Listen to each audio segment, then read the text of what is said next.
17번째 글입니다. 그렇게 저녁이 지나고 밤이 찾아왔다. 의사는 자러 갔다. 고모들도 자리를 떴다. 네올리도프는 마르토나 파블로브나가 지금 고모의 침실에 있고 카츄샤만 한예방에 혼자 있다는 것을 알았다. 그는 다시 현관 계단으로 나왔다. 밖은 어둡고 습하고 따뜻했다. 봄이면 잔슬을 몰아내고 또 녹아서 사라지는 잔슬 때문에 퍼지기도 하는 하얀 안개가 대기를 가득 채웠다. 100걸음 정도 떨어진 집 앞 낭떠러지 아래로 흐르는 강에서 기묘한 소리가 들렸다. 얼음이 깨지는 소리였다. 네올리도프는 현관 계단을 걸어 내려와 웅덩이를 넘고 얼어붙은 눈을 밟으며 한예방의 창문으로 향했다. 가슴 속에서 그에게 들릴 만큼 세차게 심장이 쿵쾅거렸다. 숨이 멈추었다가 무거운 한숨으로 터져 나오기도 했다. 한예방에서 작은 램프 하나가 타오르고 있었다. 카츄샤는 생각에 잠겨 탁자 앞에 홀로 앉아 눈앞을 응시하고 있었다. 네올리도프는 그녀가 아무도 보지 않는다고 생각할 때 무엇을 할지 궁금해 한참 동안 꼼짝 않고 바라보았다. 그녀는 2분 정도 가만히 앉았다가 미소를 지으면서 눈을 들고 스스로를 나무라듯 고개를 흔들었다. 그리고는 자세를 고치며 두 손을 탁자 위에 세차게 놓더니 정면을 뚫어지게 쳐다보았다. 그는 서서 그녀를 보다가 무심결에 자기 심장 소리와 강에서 실려오는 기묘한 소리에 귀를 기울였다. 저기 안개 낀 강에서 어떤 노동이 지칠 줄 모르고 천천히 이루어지고 있었다. 무언가가 씩씩거리고 쩍쩍 갈라지고 와르르 허물어지는 소리를 내는가 하면 얇은 얼음 조각들이 유리처럼 짤랑거렸다. 그는 내면의 노동으로 괴로워하는 카츄샤의 생각에 잠긴 얼굴을 바라보면서 서 있었다. 그녀가 가여웠지만 이상하게도 그 애처로움은 그녀를 향한 욕망을 한층 더 강렬하게 만들 뿐이었다. 욕망이 그를 완전히 삼켜버렸다. 그는 창문을 두드렸다. 그녀는 감전이라도 된 듯 온몸을 바들바들 떨었다. 얼굴에 두려움이 떠올랐다. 그러더니 그녀는 뻘떡 일어나 창가로 다가와서 유리창에 얼굴을 댔다. 두 손바닥을 말의 곁눈 가리개처럼 눈가에 댄 그녀가 그를 알아보았을 때도 두려운 표정이 얼굴에서 떠나지 않았다. 그 얼굴은 대단히 심각한 표정을 띄었다. 그는 카츄샤의 그런 얼굴을 본 적이 없었다. 그가 미소 지을 때만 미소 짓고 그에게 순종의 뜻을 보이려 웃었을 뿐 그녀의 마음속에는 웃음 대신 두려움뿐이었다. 그는 밖으로 나오라고 그녀를 손짓해 불렀다. 하지만 그녀는 그러고 싶지 않다는 뜻으로 고개를 젓고는 나오지 않고 창가에 계속 서 있었다. 그는 다시 한번 유리창에 얼굴을 바짝 대고는 밖으로 나오라고 소리치려 했다. 그런데 그때 그녀가 문 쪽으로 돌아섰다. 누군가 부른 듯 했다. 네올리도프는 창가에서 물러났다. 안개가 어찌나 짙은지 집에서 5발짝만 떨어져도 더 이상 창문이 보이지 않고 그저 램프의 거대한 그렇게 느껴졌다. 갈로가 있습니다. 붉은 불빛이 흘러나오는 그무스름한 덩어리만 보일 뿐이었다. 강에서 여전히 씩씩거리고 사락거리고 빠지락거리고 짤랑거리는 이상한 소리가 들렸다. 안개에 가려진 멀지 않은 앞마당으로부터 숲탁 울음소리가 들려왔다. 가까이에서 다른 숲탁들이 응답했고 멀리 떨어진 마을에서 숲탁들의 울음소리가 서로 방해하다 하나로 어우러졌다. 강을 제외한 주위의 모든 것이 고요해졌다. 그날 밤 벌써 두 번째 다구는 소리였다. 집 모퉁이 부근에서 두어 번 이리저리 스승이다 물웅덩이에 몇 번 발을 빠뜨린 네올리도프는 다시 한예방 창문으로 다가갔다. 램프는 여전히 타올랐고 카츄샤는 망설이는 듯한 모습으로 다시 탁자 앞에 앉아 있었다. 그가 창문에 막 다가선 순간 그녀가 쳐다보았다. 그가 창을 두드렸다. 그러자 누가 두드리는지 생각해 보지도 않고 그녀가 곧바로 한여방에서 달려나왔다. 쾅 하고 문이 열리는 소리에 이어 삐걱대는 소리가 들렸다. 그는 이미 현관 옆에서 카츄샤를 기다리다가 말없이 와락 끼어안았다. 그의 품에 기댄 그녀는 고개를 들어 입술로 그의 키스를 맞이했다. 그들은 현관 모퉁이 부근의 눈이 다 녹은 마른 자리에 서 있었다. 그는 충족되지 않은 고통스러운 욕구에 완전히 사로잡혔다. 벼랑간 다시 아까처럼 끼가는 소리가 나고 출입문이 삐걱거리더니 마리토나 파블로브나의 환한 목소리가 들렸다. 카츄샤! 그녀는 그에게서 떨어져 한여방으로 돌아갔다. 그의 귀에 문고리가 철렁 울리는 소리가 들렸다. 뒤이어 모든 것이 침묵에 잠기고 창문 속 붉은 눈동자가 사라지더니 안개와 강물의 소란스러운 소리만 남았다. 네올리도프는 창문으로 다가갔다. 아무도 보이지 않았다. 그는 창문을 두드렸다. 아무 반응도 없었다. 네올리도프는 앞쪽 현관을 통해 집으로 돌아갔지만 잠을 이룰 수 없었다.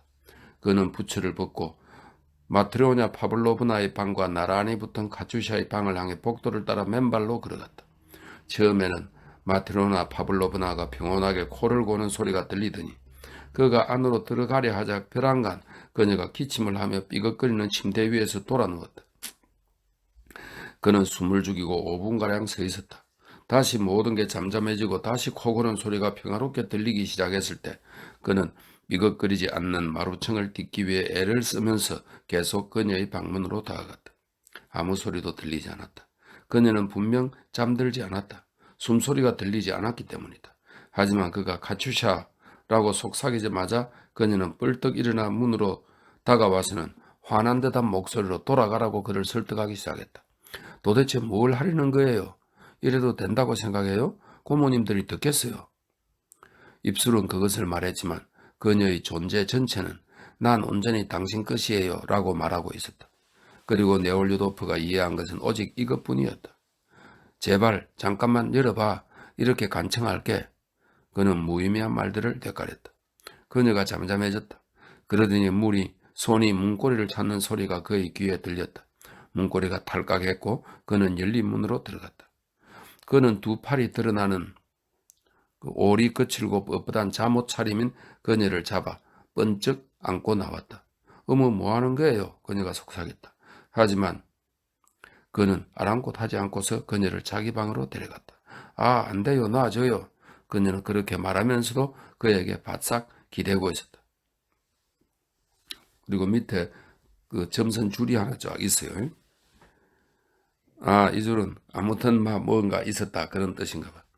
그녀가 그의 말에 아무 대답도 하지 않고 바들바들 떨면서 말없이 떠나자 그는 현관 계단으로 나와 걸음을 멈추고 방금 일어난 그 모든 것의 의미를 생각해 보려 애썼다. 나와서 이제 떠났습니다. 밖은 한층 밝아졌다. 저 아래 강에서 얼음이 쩍쩍 갈라지고 쨍그랑쨍그랑 부딪히고 씩씩거리는 소리가 한층 크게 들렸으며 졸졸거리는 소리가 더해졌다. 안개가 깔리기 시작했고 앞이 안 보일 만큼 자욱한 안개 사이로 이지러진 달이 떠올라 검고 무시무시한 무언가를 음울하게 비추었다. 도대체 이게 뭐지? 나에게 일어난 건 커다란 행복일까? 아니면 커다란 불행일까? 그는 마음속으로 스스로에게 물었다. 늘 그렇지. 다 그런 법이야. 그는 속으로 중얼거리고는 잠을 자러 방으로 돌아갔다. 18편입니다. 다음 날 눈부시게 멋지고 쾌활한 셴보크가 네올리도프를 데려가기 위해 고모들 집에 들렸다가 특유의 우아함, 정중함, 유쾌함, 후한 인심, 그리고 드미트리를 향한 애정으로 고모들을 완전히 홀려놓았다. 고모들은 그의 너그러움을 몹시 마음에 들어 하면서도 너무 지나칠 정도여서 다소 당혹스러워했다.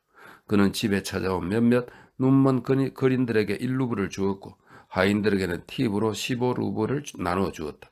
소피아 이바노브나의 작은 개 슈체카가 그의 눈앞에서 한쪽 다리를 다쳐 피를 흘리자 그는 붕대를 감아주겠다고 나서더니 한순간도 주저하지 않고 가장자리에 테를 두른 하늘하늘한 고급 손수건을 찢어 갈로 열고 소피아 이바노브나는 그런 손수건이 한 다스에 적어도 15루블은 나간다는 사실을 알았다.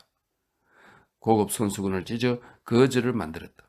고모들은 이제껏 그런 사람들을 본 적이 없었다. 그리고 그 셴보크에게 절대 갚지 못할 20만 루블의 빚이 있다는 것을, 그래서 그에게 25루블 정도는 셈에 들어가지도 않는다는 것을 몰랐다. 셴보크는 하루만 머무르고 다음날 네올리도프와 함께 떠났다. 연대에 출두할 시간이 거의 다 됐기 때문에 더 오래 머물 수도 없었다.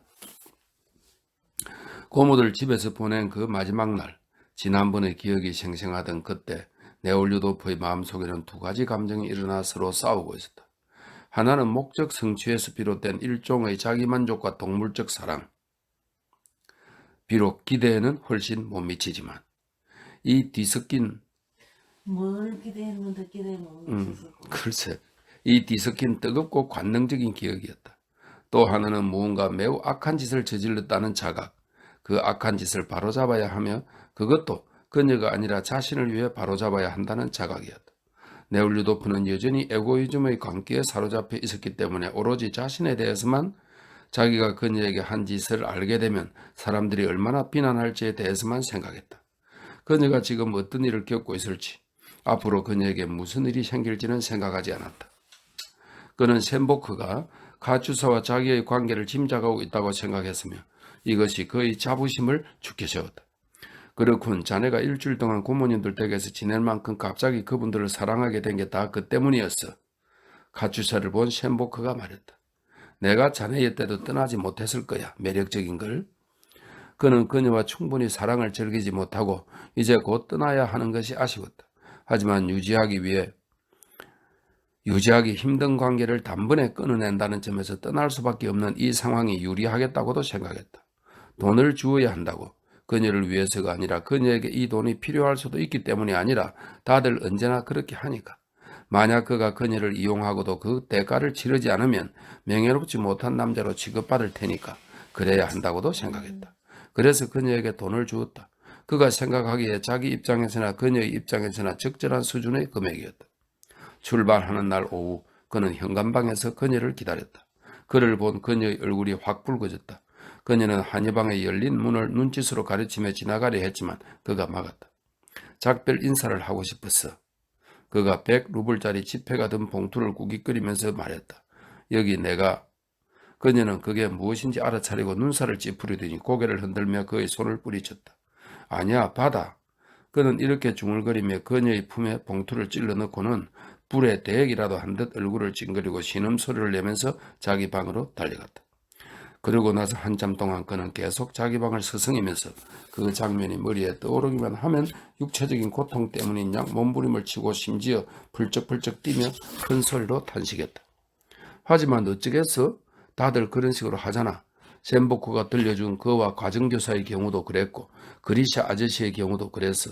아버지가 시골에서 지낼 때 농민 안악이 아버지의 사생아 미첸가를 낳았을 때도 그랬지. 그 애는 지금도 살아있어. 다들 그런 식으로 한다면 결국 그래야 하는 거야. 그는 그렇게 스스로를 위로했지만 도무지 마음이 편해지지 않았다. 그 기억이 그의 양심을 아프게 찔렀다. 마음속 가장 깊은 곳에서 그는 알았다. 자기 행동이 너무나 추잡하고 비열하고 잔혹해서 그 행동을 의식하는 한 다른 누군가를 비난할 수 없을 뿐 아니라 예전처럼 자신을 훌륭하고 고결하고 관대한 젊은이로 여길 수 없으며 사람들의 눈도 쳐다볼 수 없게 되었다는 것을. 하지만 활기차고 유쾌하게 계속 살아가기 위해 스스로를 그와 같은 인간으로 생각할 필요가 있었다. 그런데 이를 위한 방법이 한 가지 있었다. 그 일에 대해 생각하지 않는 것이었다.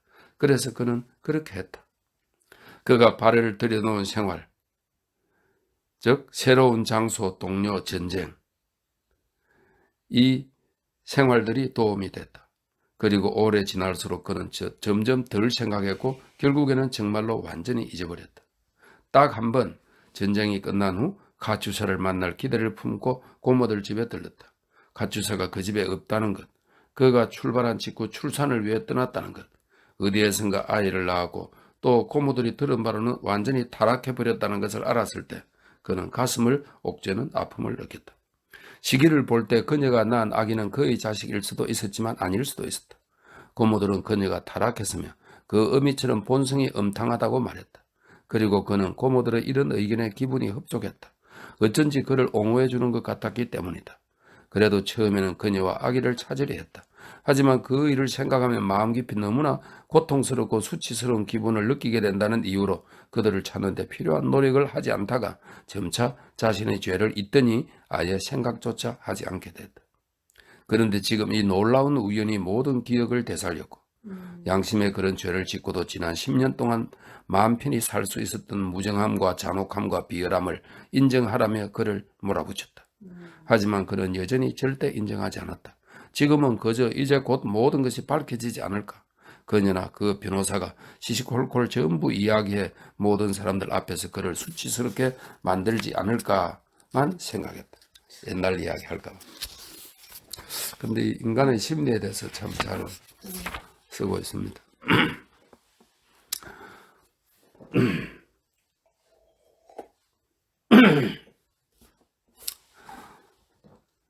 19번째. 법정에서 나와 배심원실로 향하는 동안 네올루도프는 이런 기분에 잠겨 있었다. 그는 창가에 앉아 주위에서 벌어지는 대화에 귀를 기울이며 내내 담배를 피웠다. 쾌활한 상인은 분명 상인 스멜코프의 도락에 진심으로 공감하는 듯했다. 참나 정말 엉청망청 놀았더군요. 시베리아식으로요. 안목이 높네요. 그런 여자를 고르다니. 배심원장은 전문가의 감정이 핵심이라는 견해를 제시하고 있었다. 표트르 게라시모비치가 유대인 점원에게 무슨 농담을 던지자 두 사람이 무언가에 대해 웃음을 터뜨렸다. 네올루도프는 자신을 향한 질문에 간단히 대답했다. 그가 바라는 것은 오직 한 가지, 자기를 가만히 내버려 두는 것이었다. 옆걸음질을 치는 집행관이 배심원들에게 다시 법정으로 가달라고 청했을 때 네올루도프는 재판을 하러 가는 게 아니라 법정으로 끌려가는 듯한 두려움을 느꼈다. 마음속 깊은 곳에서는 이미 자신이 사람들의 눈을 쳐다보는 것조차 부끄러워해야 할 악인이라고 느꼈지만 늘 그랬듯 평소의 자신만만한 동작으로 연단에 올라 배심원장 옆인 자기 자리에 다리를 꼬고 앉아서 코안경을 만지작거렸다. 피고들도 어디론가 끌려 나갔다가 다시 들어온 참이었다. 법정에는 새로운 얼굴들이 있었다. 정인들이었다.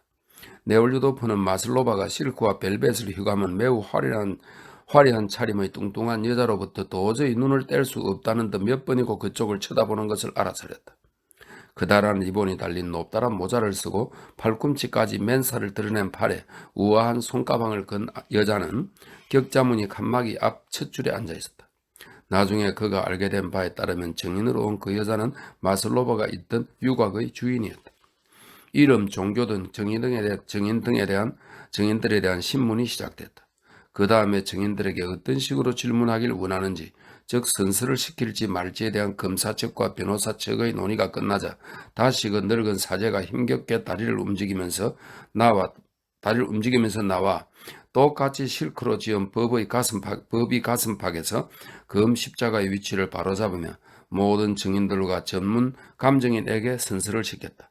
자신이 대단히 유익하고 중요한 일을 한다는 확신이 깃든 똑같이 침착한 태도였다. 선서가 끝나자 유곽주인 키타예바만 남기고 다른 증인들은 전부 법정 밖으로 내보냈다. 그녀는 이 사건에 관해서 아는 것에 대해 질문을 받았다.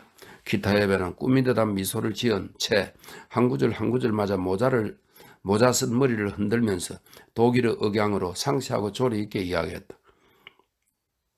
먼저 부유한 시베리아 상인을 위한 여자를 데려가기 위해 안면에 있던 호텔 복도 담당인 시몬이 유곽에 찾아왔다. 그녀는 류바사를 보냈다. 얼마 후 류바사가 상인과 함께 돌아왔다. 상인은 이미 황홀감에 빠진 상태였어요. 키타예베가 살짝 미소를 지으며 말했다. 우리 집에서도 계속 마셔대고 아가씨들에게도 한턱 냈죠. 하지만 돈이 떨어지는 바람에 그 사람이 자기가 묵고 있는 객실로 여기 류바사를 보냈어요. 그 사람은 이 애를 아주 마음에 들어 했답니다. 그녀가 피고에게 시선을 던지며 말했다. 네올루도프의 눈에는 그 순간 마슬로바가 미소를 지은 것처럼 보였고 그 미소가 혐오스럽게 느껴졌다. 연민과 뒤섞인 억누르기 힘든 이상한 반감이 그의 내면에서 솟아올랐다. 그런데 마슬로바에 대해서는 어떤 견해를 갖고 계십니까? 재판소가 마슬로바의 변호인으로 지정한 예비 판사가 붉어진 얼굴로 쭈삣거리며 말했다. 아주 좋은 애지요. 키타예베가 대답했다. 교양 있고 세련된 아가씨예요. 그는 좋은 가정에서 교육을 받았고 프랑스도 읽을 줄 알아요. 가끔 좀 지나치게 술을 마시긴 하지만 한 번도 정신을 잃은 적은 없어요. 정말 좋은 아가씨예요. 여기서 이런 설명이 있네. 톨스토이는 앞서 키타예바가 독일어 억양으로 말한다고 묘사했는데 그녀의 증언을 통해 그녀가 러시아 문법에도 아주 서툴다는 점을 표현했다. 키타예바는 카츄사를 그라는 남자 대명사로 지칭하고 그녀의 행위에 대해서도 여성 동사와 복수 동사를 뒤섞어 사용했다. 이 원문에 그렇게 되어 있는 거고요. 카츄사는 주인을 쳐다보고 있다가 불현듯 배심원들 쪽으로 시선을 돌리더니 네올루도프에게 눈을 고정했다. 그녀의 얼굴이 진지하다 못해 심지어 엄하게 변했다. 엄한 두 눈 중 한쪽이 사시였다. 기이한 그 두 눈이 꽤 오랫동안 네올루도프를 응시했다. 그는 공포에 사로잡히면서도 흰자위가 새하얀 그 사신 두 눈에서 시선을 뗄 수 없었다. 부서진 얼음, 안개, 무엇보다 새벽녘에 떠올라 검고 무시무시한 무언가를 비추던 이지러진 초승달, 그 무시무시한 밤이 떠올랐다. 하나는 그를 향하고 하나는 그를 비켜 쳐다보는 그 검은 눈동자가 그 검고 무시무시한 무언가를 떠올리게 했다. 그때부터 인생이 그리 꼬인 건데 날 알아봤어. 그는 생각했다. 그리고 네올류도프는 마치 주먹이 날아올 것을 예상한 듯 몸을 움츠렸다. 하지만 그녀는 알아보지 못했다. 그녀는 안도의 한숨을 쉬고 다시 재판장을 쳐다보았다. 네올류도프도 한숨을 토했다. 아, 얼른 끝났으면 그는 생각했다. 지금 그는 사냥터에서 다친 새를 죽여야 했을 때 경험한 것과 비슷한 감정을 느끼고 있었다. 불쾌하고 불쌍하고 난처했다. 목숨이 끊어지지 않은 새가 사냥감 주머니 속에서 몸부림을 치고 있다. 불쌍하다. 얼른 죽인 다음에 잊고 싶다. 네올류도프는 지금 증인들에 대한 신문을 들으면서 그런 당혹스러운 감정을 맛보고 있었다. 자, 인간이라는 게 저렇게 이기적이다. 이 네올류도프가 이 소설의 주인공이거든요. 아니 그래. 그 심리적 변화에 대해서 쓰고 있는데 좀 이해가 되는 측면은 또 있습니다. 그게 다 드러나면 또 이제 어쩌면 말이야. 그리고 상대는 죽일 수도. 왜 애초에 그런 죄를 짓냐고. 그래 말이야, 그죠. 자, 자, 20번째, 그 젊은 사람이라는 점을. 안 되지 그거는. 자, 20번째. 하지만 그에게 악의를 품기라도 한 듯 심리는 오랫동안 계속됐다. 증인들과 전문 감정인에 대한 신문이 한 사람씩 차례로 이루어진 후, 그리고 검사부와 변호사가 의미심장한 표정으로 불필요한 질문들을 던지고 난 후 재판장이 배심원들에게 증거물을 검사해달라고 요청했다. 아주 투실투실한 금지에 끼었을 것 같은 꽃 모양의 다이아몬드가 박힌 큼직한 반지와 독을 검사하는 데 사용된 예곽이었다. 봉인된 이 증거물에는 라벨이 붙어 있었다. 배심원들이 그 물건을 보려고 하는데 검사부가 다시 몸을 약간 일으키며 증거물을 살펴보기에 앞서 의사의 검시 보고서를 낭독해달라고 요구했다. 스위스 여자와 만나는 자리에 늦지 않기 위해 최대한 심리를 서두르던 재판장은 스위스 여자 만나러 가야 되는데 재판장은 그 기록을 낭독해봤자 사람들이 지루해하고 점심시간에 지연되기만 할 뿐 다른 어떤 결과도 얻을 수 없다는 것을 매우 잘 알았다. 검사부가 그 낭독을 요구하는 것이 단지 그에게 그것을 요청할 권리가 있음을 알기 때문이라는 것도 알았다. 하지만 그의 요구를 거절할 수 없어 동의를 표명했다. 서기가 기록을 꺼내 다시 L과 R을 불분명하게 발음하는 침울한 목소리로 낭독을 시작했다. 외관 검시를 통해 다음과 같은 사실이 확인됐다. 1. 페라폰트 스멜코프의 신장 2. 아르신 12 베르쇼크. 이거는 길이 단위랍니다. 그나저나 건장한 남자였네요. 상인이 근심에 잠긴 목소리로 네올류도프의 귀에 속삭였다. 다시 내용이 이어집니다. 2. 연령은 외견상 40세 정도로 추정됨. 3. 시신이 부풀어 있음. 4. 피부색이 전체적으로 푸르스름하며 곳곳에 검은 반점이 있음. 5. 신체 표면에 돋은 크고 작은 수포로 피부가 부풀고 군데군데 벗겨져 큰 부스러기 모양으로 늘어짐. 6. 머리칼은 짙은 갈색의 숱이 많은 편이며 건드리기만 해도 두피에서 쉽게 떨어짐. 7. 눈알이 눈구멍에서 돌출되었고 각막이 혼탁함. 8. 콧구멍, 두 귓구멍, 입에서 거품 섞인 피고름이 흐르고 입이 반쯤 벌어짐. 9. 얼굴과 가슴이 팽창해서 목이 거의 보이지 않음. 기타 등등. 내장의 보고서에는 시내에서 흥청망청 놀던 상인의 무시무시하고 거대하고 뚱뚱한 여전히 묘사를 했으면 그 의학적인 지식이 많다는 뜻 아니야? 여전히 부풀어 오른 채 부패 중인 시신에 대한 외관 검사가 그런 식으로 27항목에 걸쳐 아주 상세하게 기술되어 있었다. 네올류도프가 느낀 막연한 혐오감은 시체에 대한 그 기술이 낭독되는 동안 한층 강해졌다. 가추사의 삶, 콧구멍에서 흐르는 피구름, 눈구멍에서 튀어나오는 눈, 그와 그녀의 행위, 그 모든 것이 동일한 영역에 속한 대상으로 보였다. 사방에서 이런 대상들이 자신을 애워싸 급기야 삼켜버린 느낌이었다. 마침내 외강 검사에 대한 낭독이 끝나자 재판장은 무겁게 한숨을 쉬며 이제 끝이기를 바라며 고개를 들었다. 하지만 곧 서기가 내부 검사에 대한 기록을 낭독하기 시작했다. 재판장은 다시 고개를 숙이고 한 손으로 턱을 그은 채 눈을 감았다. 네올루도프와 나란히 앉은 상인은 간신히 졸음을 참으면서 이따금 고개를 꾸벅꾸벅했다. 피고들은 그들 뒤의 헌병들과 마찬가지로 꼼짝 않고 앉아 있었다. 계속 읽습니다. 서기가 내부 검사를 통해 다음과 같은 사실이 확인됐다. 1. 머리뼈를 덮은 표피가 머리뼈에서 쉽게 벗겨졌고 피하 출혈은 어디에도 보이지 않음. 2. 머리뼈는 중간 두께이며 손상되지 않음. 3. 경내막 위에 색소가 침착된 약 4인치의 크지 않은 반점이 2개 있고 내막 자체는 창백하고 둔탁한 색을 띤. 그 밖에 30개 항목이 더 기술되었다.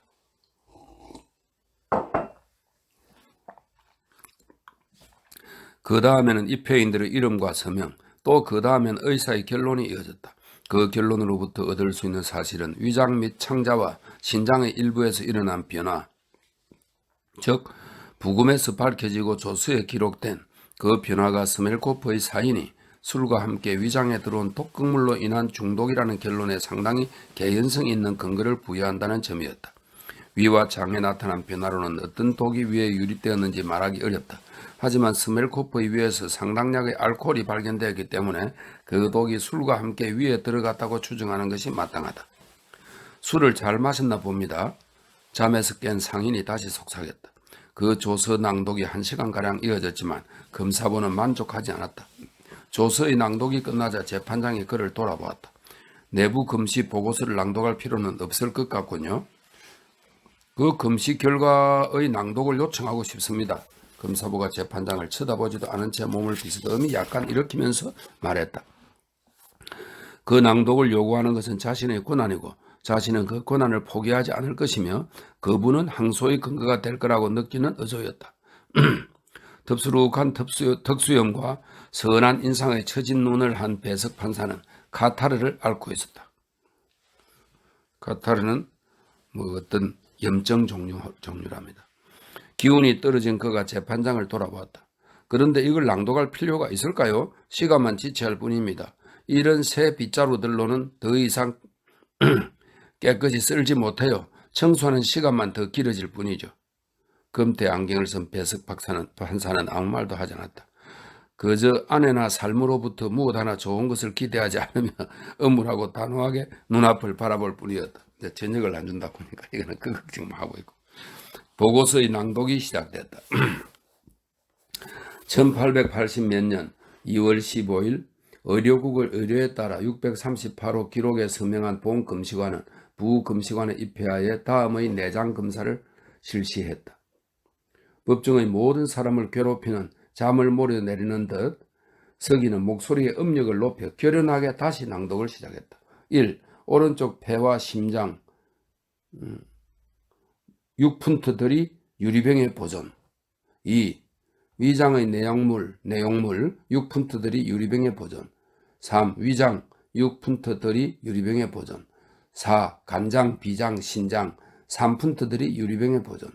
5. 창자 6푼트들이 독이에 보존. 이렇게 합니다. 너무 상세한. 이 낭독들이 시작되자 재판장은 배석 판사 중 한 명을 향해 몸을 숙여 뭐라고 속삭이더니 다른 한 명에도 똑같이 하고는 동의를 얻은 후 그 자리에서 낭독을 중지시켰다. 보험법정은 보고서 낭독이 불필요함을 인정합니다. 그가 말했다. 서기는 입을 다물고 기록을 정리했으며 검사부는 성난 표정으로 무언가를 기록했다. 배심원 여러분은 증거물을 검사해도 좋습니다. 재판장이 말했다.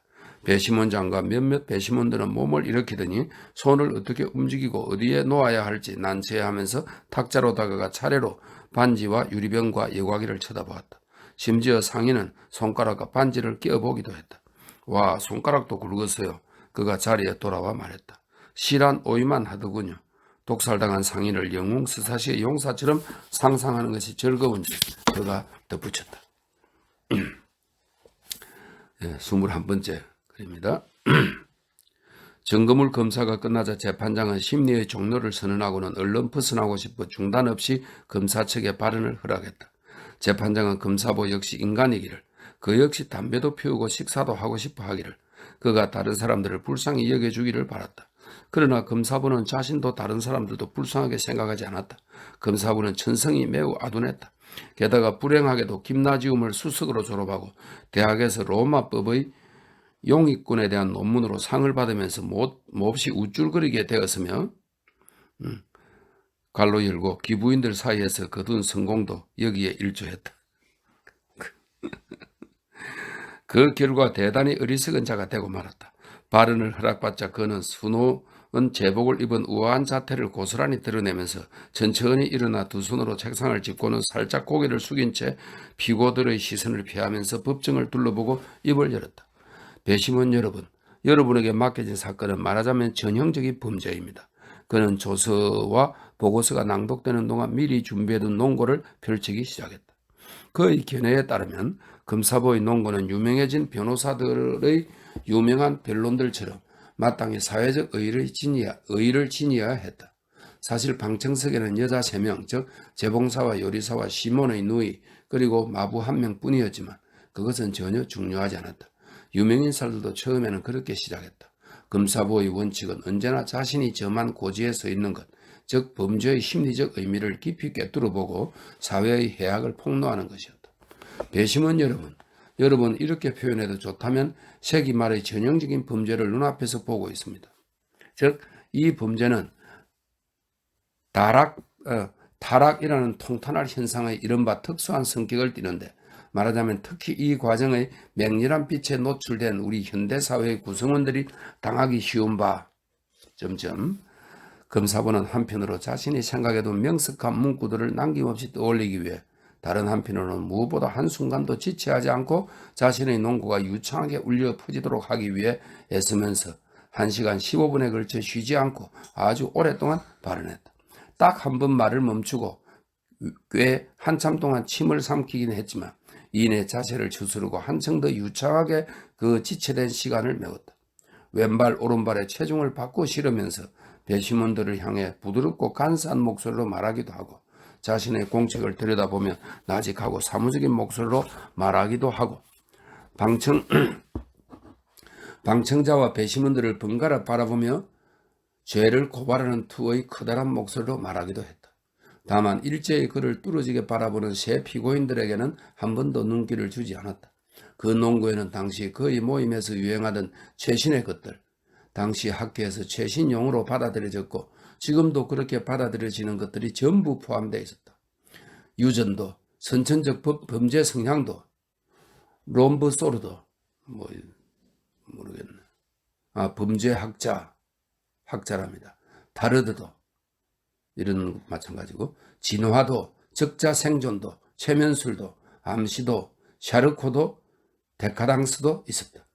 검사부의 묘사에 따르면 상인 스멜코프는 활달한 기질을 지닌 강하고 순수한 러시아인 유형으로 사람을 잘 믿는 경솔함과 관대함 때문에 매우 타락한 인간들의 손아귀에 빠져 희생물이 되고 말았다.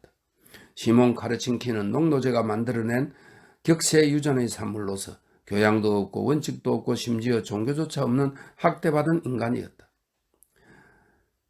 엠페미아는 그의 정부이며 유전의 희생자였다. 그녀에게서는 태화한 인간의 모든 징후가 눈에 띄었다. 범죄의 주동자는 가장 저급한 표본으로서 데카당스의 환상을 나타내는 마슬로바였다. 이 여자는 교육을 받았습니다. 검사부는 그녀를 쳐다보지 않고 말했다.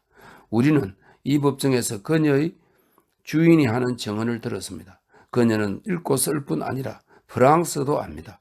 고아로서 어쩌면 자기 안에 범죄의 싹을 가지고 있었을지 모를 그녀는 교양 있는 귀족 집안에서 양육을 받았기 때문에 정직한 노동으로 살아갈 수 있었습니다. 하지만 은인들을 저버리고 정욕에 몸을 맡기고는 그 충족을 위해 유곽에 들어가지요. 그곳에서 그녀는 자신이 받은 교육 덕분에 무엇보다 배심인 여러분도 그 자리에서 그녀의 주인으로부터 들었듯이 신비한 성질로 손님들에게 영향을 미치는 능력 때문에 다른 동료들보다 두각을 드러냅니다. 그 성질이란 최근 과학 분야에서 특히 샤로크 학파를 통해 연구되고 암시라는 명칭으로 알려지게 된 것입니다.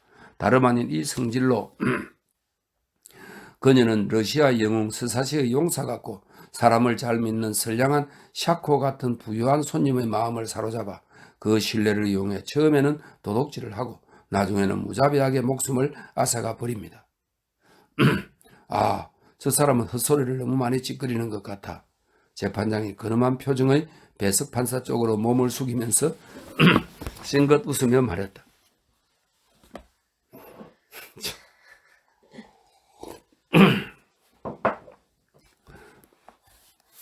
지독한 멍청이죠. 근엄한 배석 판사가 말했다. 배심원 여러분, 그 사이 검사부는 가는 허리를 우아하게 비틀면서 발언을 계속했다. 이 사람들의 운명은 여러분의 손에 달렸습니다. 하지만 여러분의 판결이 영향을 미치게 될 사회의 운명도 어느 정도는 여러분의 손에 달려 있습니다. 여러분은 이 범죄의 의미를 마슬로바 같은 이른바 병리학적 개인이 사회에 가져올 위험을 적시하여 사회가 감염되지 않도록 지켜주십시오. 이 사회의 죄가 없고 견실한 사람들을 종종 파멸로 치닫게 하는 감염으로부터 지켜주십시오. 그리고 눈앞에 다가온 판결의 중대함에 스스로 압도되었는지 검사부는 자신의 논고에 극도로 도취한 듯한 모습으로 의자에 앉았다. 미사 여구를 제외하면 그 논지의 골자는 다음과 같았다. 마슬로바는 상인에게 최면을 걸어 환심을 산 후 돈을 가지러 열쇠를 가지고 객실에 가서 돈을 전부 차지하려 했다. 하지만 시몬과 예피미아에게 들키는 바람에 돈을 나눌 수밖에 없었다. 그 후 자기가 저지른 범죄의 흔적을 감추기 위해 다시 상인과 함께 호텔로 갔고 그곳에서 그를 독살했다. 검사부의 논고가 끝나자 풀먹인 하얀 셔츠의 가슴 부분을 넓은 반은형으로 드러낸 연미복 차림의 중년 남자가 변호사석에서 일어나 활기차게 카르치킨과 보스코바의 변론을 시작했다. 그들이 300루블을 내고 고용한 변호사였다. 그는 두 사람을 변호하면서 모든 죄를 마슬로바에게 덮어씌웠다. 그는 돈을 꺼낼 때 보츠코바와 카르친킨이 그 자리에 함께 있었다는 마슬로바의 진술을 반박했고 죄상이 폭로된 독살범인 그녀의 진술에 신빙성이 전혀 없다는 점을 강조했다. 2,500루블은 이따금 방문객들로부터 하루에 3루블에서 5루블을 받는 건면하고 정직한 두 사람이 충분히 벌 수 있는 돈이라고 말했다. 상인의 돈은 마슬로바가 훔쳐서 누군가에게 건넸을 것이다. 어쩌면 그녀의 상태가 정상이 아니어서 분실했는지도 모른다. 독살은 마슬로바가 혼자서 실행했다. 이런 이유로 그는 배심원들에게 카르치킨과 보츠코바의 금전 절도 혐의에 대해 무죄를 인정해달라고 요청했다. 설사 배심원들이 두 사람의 절도 혐의를 유죄로 판단하더라도 그들은 독살에 가담하지 않았고 사전에 모의하지도 않았다는 것이다. 마지막으로 변호인은 검사부를 괴롭히기 위해서 유전에 대한 검사부의 뛰어난 고찰은 비록 유전에 대한 학문적 의문들을 해명해 주지 않지만 그 경우에는 적절하지 않다고 보츠코바의 부모가 누구인지 알려지지 않았기 때문이라고 언급했다. 검사부는 마치 어르렁거리듯 성난 모습으로 자기 문수에 뭐라고 끼적이고는 경멸 섞인 놀라움을 드러내며 어깨를 으쓱했다. 그 다음에 마슬로바의 변호인이 일어나 말을 더듬거리면서 소심하게 자신의 변론을 낭독했다. 마슬로바가 금전 절도에 가담했다는 혐의에 대해서는 부인하지 않고 오로지 독살할 의도 없이 다만 스멜코프를 재우기 위해 가루약을 주었을 뿐이라는 주장만 했다. 마슬로바가 한 남자로 인해 타락의 길에 들어섰다는 점, 그 남자는 처벌을 받지 않았는데 그녀만 자신의 타락에 대해 모든 짐을 짊어져야 했다는 점을 개괄하면서 다소 웅변조로 변론하려고도 했다. 하지만 심리학 영역으로 이탈하려던 그의 의도는 전혀 성공을 거두지 못했다. 모든 사람들이 무안해할 정도였다. 그가 남자들의 잔혹함과 여자들의 무력함에 대해 우물거리자 부담을 들어주고 싶었던 재판장이 사건의 본질에 좀 더 충실을 해달라고 요청했다. 그 변호인 다음에 다시 검사부가 일어나 첫 번째 변호인을 공박하며 유전에 대한 자기 입장을 옹호했다. 유전으로부터 범죄를 추존할 수 있을 뿐 아니라 범죄로부터 유전을 추존할 만큼 유전법칙은 과학을 통해 충분히 확인되었으므로 보츠코바의 부모가 누구인지 모른다 해도 유전 학설의 진실이 그 점으로 인해 훼손되는 일은 결코 없다는 것이다. 한편 이 마슬로바가 가상의 유혹자 때문에 타락했다는 변론의 가정에 대해서는 모든 증거가 오히려 그녀야말로 그 손을 거쳐간 수많은 희생자들을 유혹한 장본인이었음을 말해준다고 했다. 이렇게 말하고 나서 그는 의기양양하게 자리에 앉았다. 그 다음에 피고인들이 자신을 변호할 기회를 허락받았다. 엠피미아 보츠코바는 자기는 아무것도 모르고 이번 일에도 가담하지 않았다는 말을 되풀이하면서 집요하게 모든 잘못을 마슬로바에게로 돌렸다. 시몬은 몇 번이고 똑같은 말만 되풀이했을 뿐이다. 뜻대로 하십시오. 다만 전 결백합니다. 터무니없습니다. 마슬로바는 아무 말도 하지 않았다. 자신을 변호할 만한 것이 있으면 말해보라는 재판장의 권유에 그저 시선을 들어 그를 올려다보다가 몰이를 당한 짐승처럼 모든 사람을 둘러보더니 이내 눈을 내리깔고 큰 소리로 흐느끼 울기 시작했다. 왜 그러십니까? 옆에 나란히 앉은 상인이 네올류도프가 갑자기 낸 이상한 소리를 듣고 물었다. 그것은 억눌린 흐느낌이었다. 네올류도프는 이 순간 아직 자신이 처한 입장의 의미를 충분히 이해하지 못하고 간신히 참은 흐느낌과 눈에 넘쳐 흐르는 눈물을 자신의 약한 신경 탓으로 돌렸다. 그는 눈물을 감추기 위해 코안경을 쓰고는 손수건을 꺼내 코를 풀었다. 그는 이 법정에 있는 모든 사람이 자신의 행위를 알게 될 경우에 당할 치욕을 생각했다. 그러자 공포가 그의 마음속에서 일어나던 내면의 움직임을 짓눌렀다. 처음에는 그 공포가 다른 무엇보다 강했다.